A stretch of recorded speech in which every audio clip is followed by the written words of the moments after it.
Интернет сайттарына жарияланған маалыматтармен таныштырып, студияда Шерқол Тұрғанбаев, саламатсыздарбы. Жақында Баткенде таджик аскерлері чегарадан кирип келіп, асманға оқ шығарып, қырғыз чегарачылары тарабынан қармалған оқия болғанда, губернатор оқия болған жерге барған емес. Бұл туралы бүгін 7 июнда Жоғарғы кеңешінің депутаты Тавалды Тиллаев жалпы жиында айтты. Ел өкілі оқия болған учурда Таджикстанның облыс басшылары келген деген. Ал эми Баткен облысының басшысы барбай, ордуна bir күндөн кейін қатардағы қызматкерин жибергенин билдирген. Оқ атылып, елден өміріні қорқыныш жаралған учурда Баткен облысындағы өкмөттүн ыйгарым укуктуу өкүлү, Ички иштер башкармалыгынын башчысы, УКМКнын облустагы өкүлү окуя болгон жерге барган эмес. Алар үчүн мындан маанилүү кайсы жумуш бар? Мыйзамда облус башчысы чегара маселесинде жаралган ар түрдүү кырдаалды жөнгө салат деп жазылып турат. Бирок Баткендеги өкмөттүн өкүлү ал жака бут басып барбай, bir күндөн кийин акимчиликтеги катардагы кызматкерди жиберген. Алда райондук акимчиликке барып, тапшырма берип кайра кетип калган. Мындай учурларда маселени элге таштап койгон туура болбойт. Таджикстандын облус башчылары ошол учурда жетип келип, ошол жерде сүйлөшүүлөрдү жүргүзүп жүрдү, деди Тиллаев. Камалыш кезек Чыныбай Турсунбековтабы. Мындай пикирин Facebook колдонуучусу Бактыгүл Бакытбекова жазып чыкты. Бирок Турсунбековта бийлик менен сүйлөшүп алды дешет. Канткенде да ушактарга ишенбей туралычы. Убакыт далилдейт эмеспи? Чыныбай Турсунбеков Максимден калган Акыл Инвест банкын маражорлук кылып алып, аялына бекемдештирип берген. Азыр аялы ээлик кылат. Бишкек арак заводун бир тууган кайынесине $1 миллион жетпеген акчага каттап, кайра $6 миллион сатты. Бакиевдин улуу баласы Марат Бакиевке таандык типографиянын 15% үлүшүнө ээлик кылат. Мына чыныгы маражорлук. Мурдагы жылы Жогорку кеңешке Казакстандан келген ун менен буудайга акциз менен салыкты алып салуу мыйзамын киргизип, өткөрүп алып, салык төлөбөй өзүнүн чөнтөгүнө 1 миллиард сом пайда түштү. Бул акча албетте мам казынага түшүш керек болчу. Мына чыныгы коррупция. Анан чыки камалбаганда ким камалат деп жазган Facebook колдонуучу. Эске сала кетсек, бизге жеткен маалыматтарга таянсак, ТЭЦтеги жемкорлук тарых музейи боюнча дагы 15 атка минер камакка алынуусу күтүлүүдө. Бир кезде үлкөн кызматтарды жонуна чымчыктай кондурган, копулдаган зоолосун тас жооруларга жондурган, кызматтын касиетин сойдурган Дүйшөнбек Зелалиев деген оңбокур чыкты. Шайтан тилинен тартып азгырганда эч нерсеге ээ боло албай оозун кере сүйлөдү бир секелек курсант кызга тийишип. Анысы кептин чордонуна түшүнбөй командирине доклад жасады. Тигел крутой машинедеги олбурлуу киши бомба жарылат деп чуу койду деп. Анан көрүп ал тамашаны заматта тревога жандандырылып, батылы каарманды табышты. Көрсө дөөдүрөгөн кептин автору Зелалиев экен. Ушундай сиркте президент ант берчү күндө чыгарганы албетте дүкөнү көп машакатка кептеди. Ошентип 7 айдан бери чуулгандуу бомба иши бүтпөйт.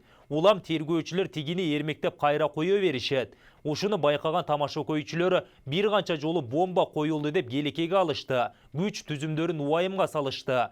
Алардан деле майнап чыга элек. Сыныктан башкасы жугуштуу экенин нагынан билдик. Тилекке каршы биздин сары изге чөп салчуулар негедир болбогон бир иштин аныгынан чыга албай коомчулук тараптан сынга алынган кезде бомба чырына деги качан чекит коюлат? Же эрмектегенди жакшы көргөн тергөөчүнүн колуна иш тийди беле? Эмнеси болсо да Зелалиевдин өнөрү алтын фонддо калат шекилди. Жакында финансы полициясы Росинбанктын айрым кызматкерлерине ыйгарым укуктарын кыянаттык менен пайдаланган, жасалма документтердин негизинде мыйзамсыз акчаны адалдаган деген айып менен кылмыш ишин козгоду. Көрсө 2014 жылдан баштап Росинбанкта Орусиядагы фирмалар менен жеке жактарга жана Сейшел аралдарындагы чет өлкөлүк компанияларга жасалма документтердин негизинде эсептер ачылып келиптир. Бул эсептерге Росинбанктан 3 миллиардтан ашык рубль, башкача айтканда 3 миллиардтан ашык сом которулган.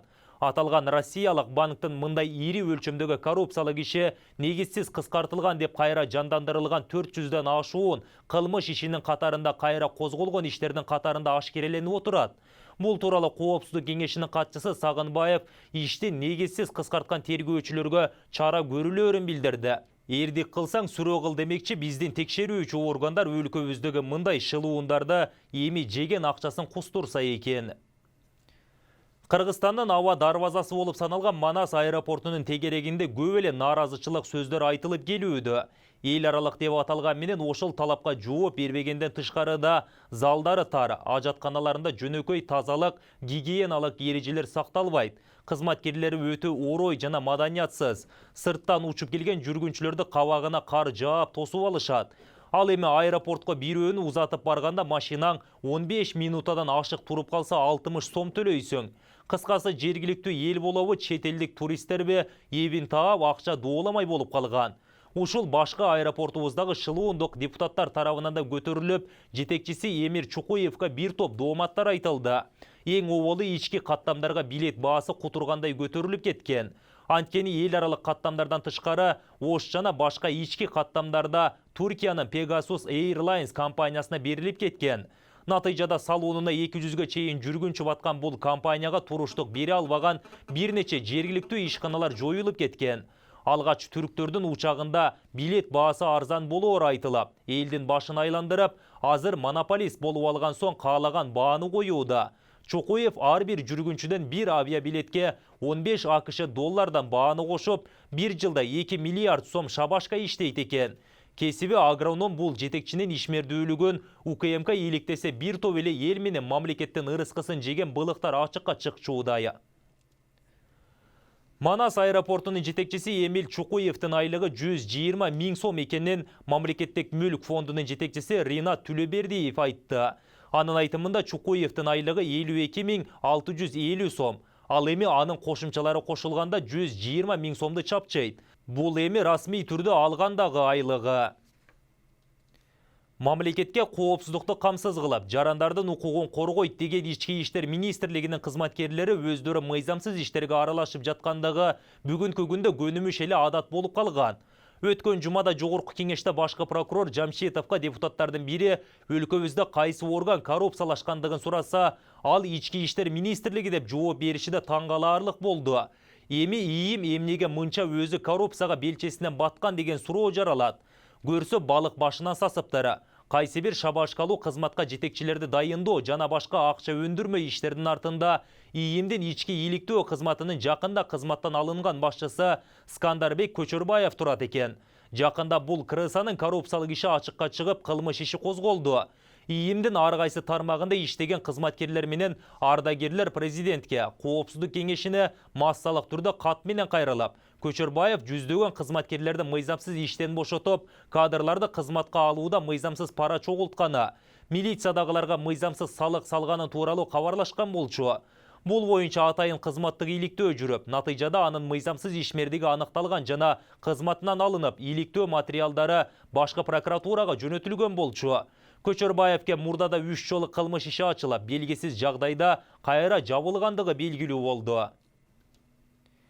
Дегеле элибиз эгемендүүлүккө ээ болгон чейрек кылымга чукул убакыт аралыгынан бери карай алганда, мурдагы эки бийлик учурунда жана андагы шайлоолордун шайтан оюндарында сот тармагы дайыма крайний болуп келгени белгилүү. Ал эми акыркы 1,5 жыл аралыгында өлкө ичиндеги ички саясий окуялар менен коомчулуктун көңүл чордонуна айланган сот тармагы мурдагыларына салыштырмалуу мынчалык деңгээлде төп астыга кала элегеле. Бир сөз менен айтканда сот тармагы бүгүнкү күндөн терс каармандарына айланып, көргөн көрбөгөндүн, билген билбегенден деле бутасы болуп келет. Элибизде кой аксагы менен 1000 деген накыл сөз бар. Бир карын майды бир кумалак чиритет дегендей, судьялардын арасында да кайсы бир тараптын кызыкчылыгына карап, мыйзамды буйлагандар да жок эмес. Андай мезгилде саясий упай топтоону колдон чыгарып жибергиси келбегендер бийик трибуналардан же маалымат каражаттары аркылуу коомдук пикир түзөп, жеткени жети муштап, жетпегени эки муштап дегендей өкүнүчтүү жери кайсы бир тараптын кызыкчылыгын чечип берген судьянын жеке өзүн эмес, дүңүнөн эле сот тармагын жаманатта кылып жатышкандыгы өкүндүрбөй койбойт. Бир кезде Кыргыз өкмөтүн жетектеген Турсунбек Чыңгышевдин келесоолор менен жалкоолор гана уурдабайт деген учкул сөзүнүн караандайдагы калети жок экен деген биринин артынан бири чубалган коррупцияга байланышкан акыркы мезгилдеги окуялар тастыктап койду. Сиздер интернет сайттарына жарыяланган маалыматтарга күбө болдуңуздар. Студияда Шеркул Турганбаев болду. Кечиңиздер көңүлдүү улансын, саламатта туруңуздар.